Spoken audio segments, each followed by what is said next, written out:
thank fuck there's nae more Mo part of me. Aye, I know. What a relief. I know. The thing is, like, I feel bad because I don't really want to slag off Beale, because I know for a fact, like, deep down, he did 100% try his best. He did 100%. Like, he put 100% into the job. And at the time, every single fan, it seemed like a decent and, like, sensible appointment. Because we all thought, everybody had the whole idea in the back of their mind, he was the brains behind Gerrard and blah blah blah. But to be honest, like, although he's no doubt an absolutely outstanding up and coming coach, I've no doubt about that, but it doesn't always transfer to being a manager. No, certainly not. I mean, I think honestly Beale took off, butt off more than he could chew, to be honest, in terms of coming in. He's gone for the whole new rebuild, getting rid of a lot of the familiar faces, then familiar faces behind the scene go.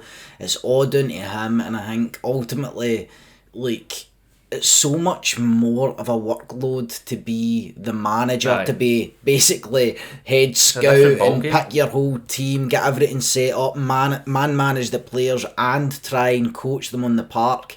And I think ultimately the recruitment hasn't been good enough by the looks of it. I don't know, it will need a miracle for people's opinions and that to change, but also I don't know if Beale's put a lot of faith in his coaching staff and went more to the managerial side of things, and they've no pulled their weight in terms of how we're going about developing a style of play and identity, because we had nothing of the sorts on the pitch. For pre-season we said it, mate, honestly, so it was... But again, we said we'll give them time, we'll give the players time to gel and that, but nothing ever came of it, and it was only genuinely getting worse. Well, exactly, and I didn't really see any... The main point was, the reason it was so unanimous amongst fans is because we completely ran out of excuses. And when I mean excuses, as in there's excuses like, oh well, it's no his team, it's no his this, or they've not been in the door long enough, gelling. He's not been in the door long enough. Exactly. Well, that's touching on a year now. Aye. Well, the thing is, he arguably done better with his team than his team, because to be honest, the summer recruitment was tragic, and it might well be because it was down to the fact they bit off more than he can chew. Because when we say it was his team, he literally flew to meet certain players. See, this is the one.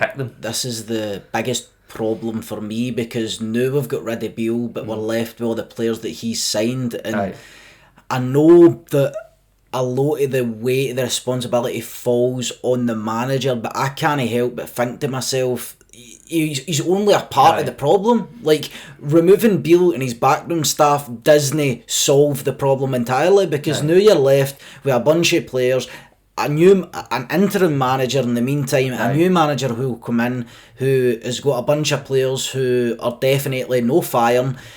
Beale has left a problem for the other manager as well, let's be honest, because he never got down to a consistent starting 11. I know people say modern football, you don't have a constant starting 11, things rotate and revolve because of the amount of fixtures or this or that, right? But he didn't even have like a back. Usually when you say consistent starting 11, like, more in a sense, you need to have a solid backbone of a team. That's what I want, at bare minimum. A backbone of a team. You've got the smaller group of leaders, they get game time all the time, over and above to having that, but never once did we have a consistent settled midfield and or defence, let's be honest. Or defence. Everywhere in the park, mate. It was your goalkeeper, that was your stability, and probably why Butland's settled. He's played well. He's just good. We know he's just good by the performances that he's put in, mate. But we're switching here and there between Yilmaz and Barisic. We're switching here and there between Suter and Davies. We're switching here and there between our middle three, our front threes, all over the fucking place.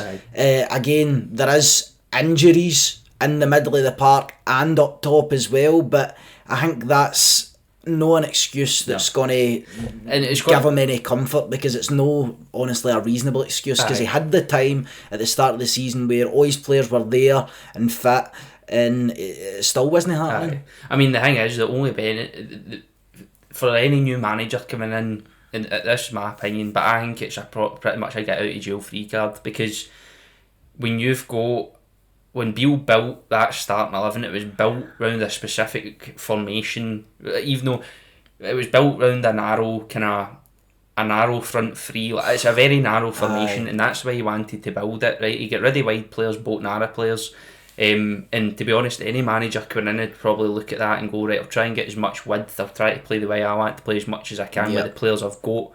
But I guarantee if we don't see that come to fruition right away, as I said, it's almost a get out of jail free card for the manager, because we're like, not only has he not got his team, but he's got a team which all the fans think isn't good enough. But then that's alright for the manager. Aye. It's no good for us as fans, because what we've got to just swallow the fact that another season is going to pass us by. We're not even 2 months into this season. We're not going to compete for the league. We're not going to win the league, at this rate. But we're not even going to put up a fight if that's the sort of mentality that this board and the new manager coming in will be comfortable with, going like, this is a get out of jail free card. I've inherited a squad of fucking duds, basically. Aye, well, again, if you're bringing in a new manager, obviously the board will, or I'd like to hope the board would turn around and say, we still need to win the league. Like, we need to close that gap. Still need to win the league. It's a big ask for any manager. We need to win the Scottish Cup. That's just how it is at Rangers. I mean, it's not impossible. No, it certainly isn't impossible. Especially because Celtic, I wouldn't say they're a shadowy their last year's selves, you know what I mean? So for what I've seen of them, they're no firing on all cylinders either. I mean, I caught the second half of the Motherwell Celtic game at the weekend, and fuck me, what a whirlwind that was to start with. Going for Motherwell equalised, and I've got a wee inclination of title race might be back on, we might be back in this. All of a sudden, they score in the 98th minute, fucking 5 hours later, we're beat 3-1 off Aberdeen. 24 hours later, we've not got a manager and Stephen Davis is in charge. And you're like, holy shit, that escalated quickly. And the thing is like, imagine how much worse it'd have been. Like, imagine they dropped points, and we've been bad for this in the past. Every time that they've dropped points, we've not took advantage. And this would have been a prime example.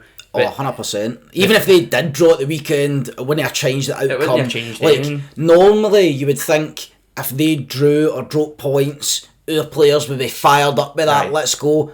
I don't see any sort of fieriness about this team whatsoever. So I don't think that would have spurred them on to go and get the 3 points. They're weak, man. They're fucking tame at best. Well, that was the whole vibe I got after the Aberdeen game. I mean, watching it was no different from any other game. We had a odd spell. We started alright, and then after that we just completely collapsed. Well, we usually die off but managed to grind the game out, but this time it was a complete collapse. We completely died off, and again, we've spoke about this in the past. As a Rangers team, your main objective is, to everybody else in the league, is you have to go in, try and make them sit in the rain box and try and break them down. Do not let them come out there. You want them to come to Ibrox or play Rangers and go, right, the only way we're winning this game is if we sit back, counter and leave it to luck. But do you know what? I think Barry Robson played us like a fiddle at the weekend, because he knew the longer we can frustrate this Rangers team, 100%. And look, Rangers teams in years gone by are used to people coming to Ibrox, sitting deep and try to frustrate us, right? That's going to be their game plan. But I think he knew the longer we can frustrate this team, they're going to we run out of ideas very quickly. You see it. This is why we have 10 minutes. Well, this is why we have spells in the first 10 minutes of the game where we look a wee bit alive, and then something happens where the players go, well, it's not working. We're out of ideas. We're out of the game. We're out of ideas. So we just resort to, I don't know. I don't even know what it is. I can't even say we resort to a certain thing. We resort to maybe winning corners or putting crosses into the box. But that's about it. Like, they don't have any sort of plan B. They don't even have a fucking plan A at the best of times. Well, plan A was hard enough to. What was plan A? Do you know what plan A was? That's the whole point. We don't got a clue what no idea. I don't know what we've been trying to accomplish or do. We can't even see on the ball. You know you're going to control a lot of the ball, right? Fine. We know that, but we can't even move the ball quickly. Aye. Like, that's no like a unique style of play. That's just something that you could bring to the game to maybe just shock the opponents and find a wee bit of space where you couldn't possibly find it. Moving the ball quickly is like probably a staple in 99% of teams. If you see a team moving the ball like slowly, they're either already winning and try to slow the game down, or they're not good enough to move the ball quickly. They're not good enough, and there's no actual system. There's no style of play. The players don't know what the fuck they're doing.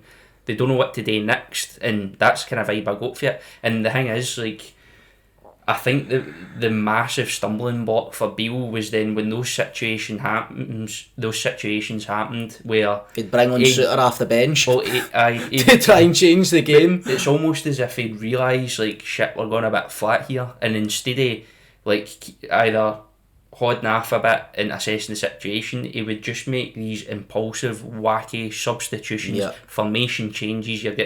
Sometimes you're getting fucking 3 different formations throughout a game. That's what I'm talking about in terms of consistency, mate. Like, I've said it for a while now. I keep harping on about we need a consistent starting 11, and I know you're not going to get an absolute consistent starting 11. It's just no possible with the amount of games we're covering in a week. We're covering 3 games a week, like Saturday, Wednesday, Saturday, Thursday, Saturday or Sunday, whatever. It's a tough schedule, but you need, like you were saying, a consistent backbone, or you need to try your best to get some form of consistency, even in style of play, in personnel, because I think Beale, I was starting to feel a bit sorry for him in the sense that, fuck me, man, that must be the amount of pressure he's under. What a tough... You don't really want to see somebody lose your job, especially when it's the manager of your club. You want to see them doing well. You want to see him doing well.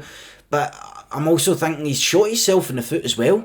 We having no consistency. And that's something that he could have had there and then before the injuries came, but he never took the opportunity at the start of the season to sort of nail down the consistent starters. The thing is, and this is like a negative for the new manager as well, like, if he'd have stayed on, what else could they have done with the players that he recruited? Because there's only you either play players out of position, like play them wider than they're expected to get, and I know Seema's done well coming in for that left, cutting in and getting that shot away with his right foot. We've seen it, like... And I know those players are capable of playing in wide areas, but the recruitment was focused around a specific style of play, and that get completely blew out the water against Kilmarnock in the first game of the season. And for there, I think he's went, fuck, like, we're going to need to change this. I'm going to need to figure out a way to change this. And he spent the rest of the games kind of tinkering away, and I'll try this and trying this match. And the whole, I think the time that the fans finally clicked on and went, he's overthinking this, he's not a fucking clue what to do next, was taking roof off the Old Firm. Like, you saw that in the stadium. That was when all the Old Firm game lost. I think was really when we go to look behind the curtain at what Beale was actually all about, to be honest, because the Old Firm game was, and still is, a complete mindfuck for me. I still cannot believe that we've took that approach in that game in particular, where they were a bit weakened at Ibrox, especially so early on in the season. Like, even the fans wouldn't have been so against him if he just went for it. See if he just went for it, like, and I don't mean go fucking all guns blazing, but I mean actually go and have some attacking prowess and just, go and try and win the game, and then you end up getting beat. Fine. I mean, you've went there for the energy, intensity and drive, and you've tried to be positive, and you've tried to go for the win, but like you say, he was overthinking it, and he was trying not to lose, which... When you try not to lose, you see it for teams week in, week out against the Old Firm most of the time. They set up to try not lose, and then they lose most of the time anyway, and it's ugly to watch. And that's what he set us up for in the Old Firm, and it wasn't pretty, to say the least. No, it wasn't. And to be honest, like, even every game since then has pretty much been more of the same. To be honest, again, we had that start we'd start off well, and then all of a sudden we're sitting there absorbing pressure after, like, say, like Aberdeen, absorbing pressure, even spells during the 4-0 wins that we've had. You just get periods of the game which I've never seen in a long time, where we just, since we were in, like, maybe... Well, we bring it on ourselves. We were bringing it on ourselves with our complete lack of ability to find a blue shirt when we've got the ball. The movement of the ball is terrible. It's like a whole host of things that are just no working. We're not doing well enough. We're getting turned over in places in the park that we shouldn't be getting turned over in. And a point that you made like 2 minutes ago about Seema, right? This is really starting to irk me as a fan, and I'm the same. I've said it as well. We've seen Matondo come onto a game and we're like, oh, we've got a player playing well. It's a fucking miracle. I mean, this is what we're starting to settle for. One man playing well. I know. Come on. It's a whole... First of all, it's the squad as a whole you need to be playing well. But we need the players, the 11 players on the pitch, to be playing well as a team. But it seems we've been that bad for so long, for the get-go, for pre-season, that you're settling for Matondo playing well. For Seema played pretty well. You're like, Butland's doing well. Who gives a fuck? You're not going to win leagues with one player playing well. Well, the thing is, we have been guilty of kind of going into the hype with the likes of Matondo. There's nothing else for us to hype up, mate. Exactly. But the thing is, like, I wonder what fan reaction would be those kind of performances for Seema and Matondo, but with a team that's firing on all cylinders. Aye, I mean... You know what I mean? Because they look even better. Well, the thing is, like, let's say it was completely disjointed for the rest of the squad, and the rest of the squad were firing on all cylinders, and then Seema and Matondo come on the park and had the performances that they have done this season so far.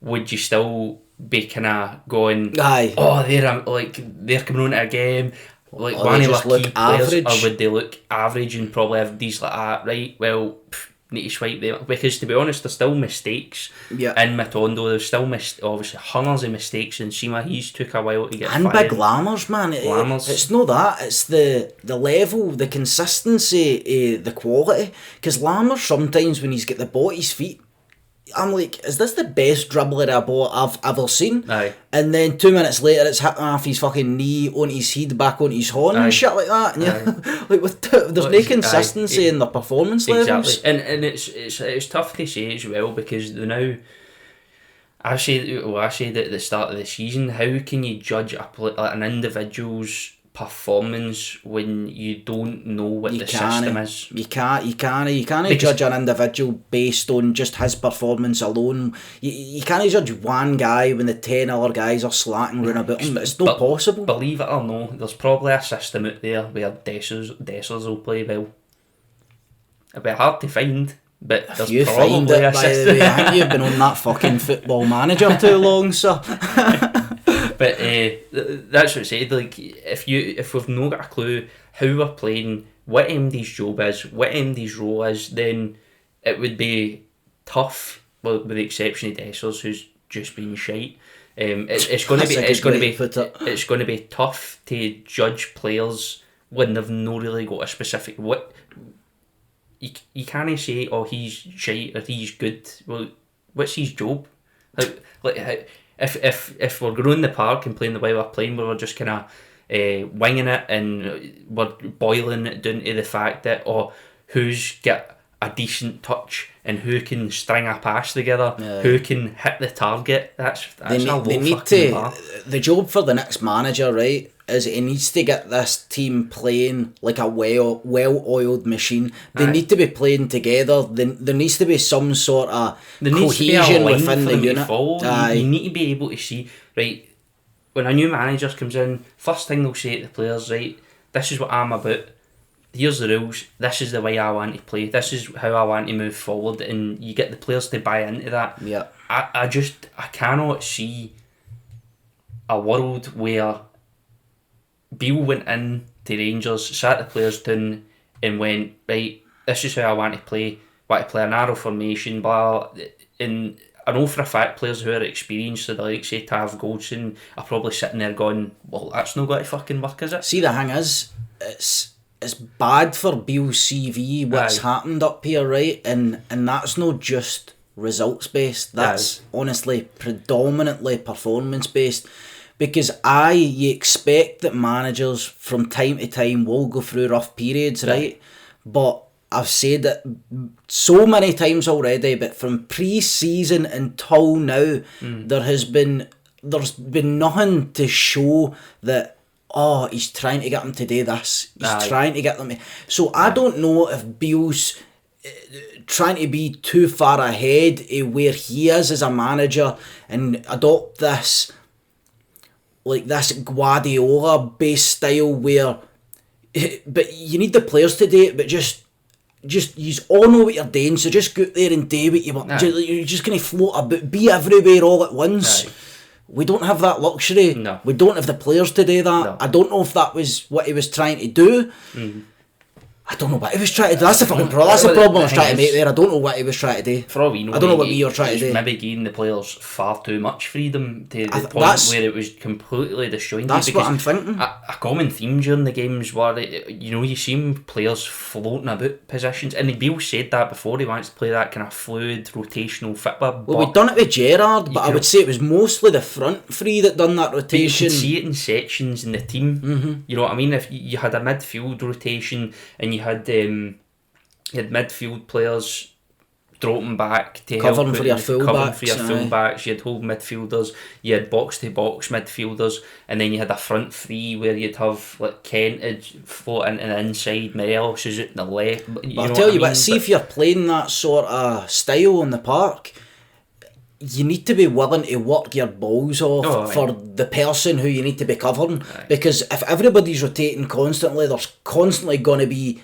areas of the park that aren't covered. So if I'm Cifuentes and I turn round and I see, fuck's sake, there's James Tavernier up the other end of the park again, I'm going to need to hoof my balls back there and cover this big gaping hole that's on the right hand side. Well, I need to see you as somebody that I really want to play for, for a managerial perspective, but for the player in the park, you know what I mean? And I don't think the players, they don't have that relationship yet. I mean, the front three, regardless of who's been in the front three, the front three's been, or whether it's a 2 or a 3, it's been completely flat-footed, the full season. And I don't know whether that was on purpose, and to be honest, I don't care, but we cannot... We ended up resorting to the usual, like the ball. Many times you see the ball get dropped back to Goldson and he's punting the ball up the park because we've run out of ideas to a flat-footed Dessers who's getting marked by somebody. Even at that, we have had a few occasions, at least, where we've put the balls across the face of the goal and nobody's there. But I think that's another symptom of that sort of everybody's rotate, so we don't have that out-and-out striker, the poacher, somebody that sit there, my job's to just sit there and score goals. It's not to rotate with the two wide players and help them press and do this and do that. So that clearly wasn't that's the thing. Like we didn't struggle to make chances. We've never struggled to create chances. Our problem is we had nobody on the park whose sole job it was to get a shot away, to score goals, to sit in the shoulder of the defence, to gamble. There was nobody whose job that was. When we had Morelos, that was his job. You know, see if you're a Man City player, you know what your job is, to feed the ball to Haaland when he's between the sticks. That's where the goals come from. And Haaland creates such a problem in that regard that he ends up pulling 2 or 3 defenders towards him. It then opens up space for other players to then go and either assist or score goals themselves. But most defences that have come up against Rangers this season have probably found it pretty easy, because even the chances we did create, there wasn't enough confidence in the player that they were going to dispatch and actually score and be clinical in front of goal. Like, for nobody in the forward areas do I think, right, this is a certainty. If he gets a chance in this area, it's going to be a goal. No, I'm thinking how many fucking sitters have we got to miss this game? Aye. Oh, 100%. Anyway, I'm actually pretty relieved after all this has happened, because it was getting to the point, mate, that I was starting to dread when our next game was coming, because it's really been unenjoyable to watch. And that's what I put a tweet out. It was like, this is the worst. I mean, it's the best time, but content-wise, but it's been the worst time as a Rangers fan. Because we just seem like a couple of miserable bastards. But the fact is, we're sitting there watching the games, and any normal fan would just go, right, fuck this, I'm not watching it. I'm not watching it. I'm turning it off. The wife would be coming out going, you want to jump down to B&M? They're like, no, what? Can't wait. Buzzing. But we had to sit there and watch every fucking game. And you need to watch it in a certain manner now as well. But that's the thing. You can't just tune out. We're talking about like tactical, then like kind of content on kind of tactical analysis. So if you're watching, then let us know if that's kind of content you want to see.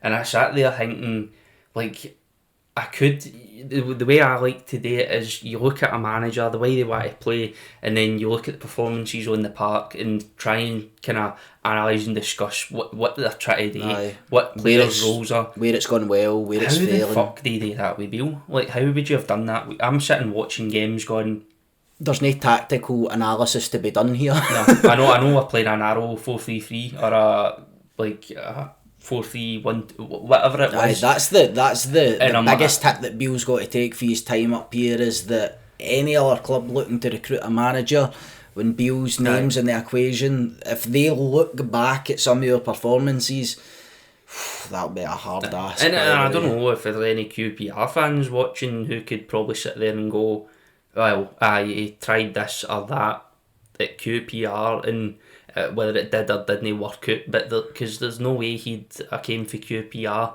to Rangers after a few months and no took some of the kind of style. Clearly he'd had a style of play at QPR, and he'd have tried to have brought that to us, and obviously I need to look back and see what he tried to do at QPR. I don't doubt he's a good coach, but there's a big difference between being a coach and a manager. And there's a big difference nowadays, because a manager now doesn't solely handle recruitment and everything about it. So Beale came in the door, right? He had a season with Gio's team, and he done alright. He done decent enough to excite us. And then all of a sudden, he's got all these responsibilities. Right, responsible for, you bring your own staff in, you bring your own players in. Everything's under your control. And I don't think, again, what you said, he bit off much more than he can chew. His brain probably started racing, and he thought, I would put it this way, I wouldn't have liked to have been in his shoes for the last month and a half. I know, and then on top of that, to come into training, and there's no way Beale coming from a coaching background as being that manager who's sitting at the side of the park like Gerrard was and observing, and I think you need that in a football club. You do, mate. You need a bit of distance between the players and the manager, unfortunately. It's just how it is. You need that, I mean, I'm the fucking, I'm a football coach, but I'm not a fucking manager. But you might be better than Beale. Well, you'd want to have that football head. If you're a coach, if you're a manager coach and you want to get involved in training, you need to have that football head that sits at the side of the park and gives you the broader picture. Got a bird's eye view. Bird's eye view, everything gives you the broader picture, captures all the wee details in training, keeps note of them, and then feeds it back to the manager. But when you see staff like Banfield coming out and hinting with PSV and blah blah, I'll tell you two things that got to me as well. That was one of them. Sending out your assistant manager when you're absolutely under maximum pressure. Another thing as well is Beale did refer to himself as head coach at one point instead of manager, which, if that's your title, fair enough, but I don't know, it doesn't go down well with me. It's alright for a title if you've got a director of football or somebody that again oversees. But even at that, I just see the person in charge of the team as the manager, mate.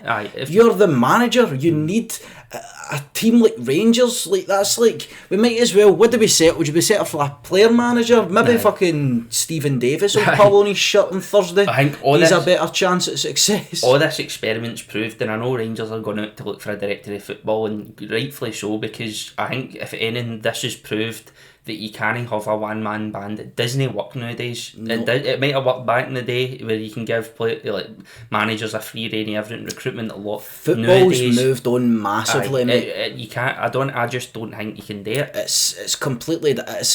Do you know what it reminds? Football used to just be, you had 11 guys, 11 players, 5 subs and a manager, let's go to war. Aye. But it's so much more than that now. It's like, it's almost like you watch the Formula 1, right, and you think the guy's out there driving, but he's got 19 folk sitting at all the different computers, mate, like one watching the tyres, watching the heat, watching the brakes, and that's what football's like. You've got managers, you've got directors of football, you've got even your physios, your sports science team, your analysts. Oh, it's a massive, and it needs to be a cohesive unit to be able to transfer well for, ultimately, you're at the training ground every day to the park on a Saturday or midweek fixtures, you know what I mean? And Beale was gifted, honestly, let's be honest, with his credentials, he was handed on a platter the best opportunity of a lifetime. He'll be lucky to ever get an opportunity to have that sort of role again. But unless he years and years he develops into that manager, I don't see him getting an opportunity of this stature right now or any time soon. No. But it kind of brings me on to the topic of who do we want? I've been on Twitter and we've been pinging rumours about next manager Lampard. We've had fucking Muscat. We've had all sorts. Janssen. Aye, we've had all sorts. Clement. What's his name? Main focus, and I know the fans' main focus. It seems to me that after that, there's a demand for a CV over anything. Aye. Because we brought in Gerrard, right, and realistically, he brought us 55, but it took him 2 or 3 years to win us. But I think Gerrard, but Gerrard brought something that Beale. He brought a project, but he brought also, but so did Beale. Aye, well. But Gerrard brought something that Beale could never bring you. That mentality that Gerrard had as a player through all his days, mate. Aye. That winning mentality that he played to the highest levels in the sport. Aye. You can't tell me that is no a massive extra that Beale could not offer. Aye. So the next manager that comes in, he needs to bring something other than he can coach me, because there's so many good coaches out there. Let's be honest. But they're no managerial stature. And that, for me, that was Beale. He wasn't he's no managerial stature, and he got found out majorly. So the next person we bring in, first, he needs to deliver a playing style. He needs to deliver energetic and intense and attacking football. I think we've got to go down the route there needs, again, as I say, there needs to be a CV there, and we need to see a manager that's proven that he's capable of winning things, because another thing with these project managers, again, them as well as the players have got obviously the ambition to win a trophy, but and I know our players have won a trophy. They know what it takes, but there's no many though. Well, no enough. No enough. But we need a manager in there that knows for certain he's got a direction. He knows for certain this is what it's got to take. Confident, mate, as Confidence, well. Confident. He's got personality. Beale for me was he just struck me as a head coach, to be honest with you. Somebody behind the scene, good at his job, in and around the training, in and around the players, mixing in with small-sided games. He's right in about it all. You know what I mean? Good relationships, person to person with the players, but I want somebody who comes in the door who has personality, mate, and it's exuding out them, because some of your best managers in the world, mate, are a bit unhinged, they're a bit crazy, and I think when the pressure was starting to mount on Beale, he'd get found out and you can see his true personality unfold. Here, assistant, you go and take the fucking press conference. For me, that doesn't show leadership. He's sitting in the dugout as well when we're getting beat often, or when the team's no fire and he's sitting in the dugout, kind of hand on the chin and that. For me, That's not how I want to manage my team, to be honest. It's alright if you've got a Guardiola sitting in the box in the sitting on the bench, and because you know for a fact he's got a aura about him and he's animated at times. For me personally, I didn't see on the side of the park any sort of inspiration or any sort of anything that would make me go, right, he's getting them fucking fired up here. You know what I mean? And Gerrard broke that, because how many times did we see a flat first half in the Gerrard era, and then they get into half time, they come out the second half and it's like a fucking new team. You know what I mean? But you know Gerrard brings that. That's what I'm saying. You know the sort of player he was, mate. The sort of the big games he played the in. aura, he could probably say nothing